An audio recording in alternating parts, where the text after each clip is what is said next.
All right, today we're gonna bring a toy for outdoors. This is a kind of an airplane. It's made of foam, if you guys can see it. But these are dinosaurs. There are, what are these called? What are the Pterodactyl. These are foam toys. There are stickers and the gun to shoot it out of, and you could do it inside and outside. It won't break anything. Just make sure that it doesn't knock over anything. And yeah, these are probably one of my favorite toys. All right, let's take a look at them. Now, another great thing about it, they're made of foam, but don't point at a kid's face. And they do have little wheels in the bottom. So let's put it together and see how they look. Okay, so that's one full. I think I'm gonna just keep. Okay, just like that. It's okay, it's fine. That's fine. All right, let's go fly them together.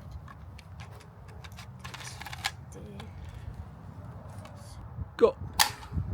Whoa. Oh. That went. Oh. Oh, that one came out cool. Yeah. All right.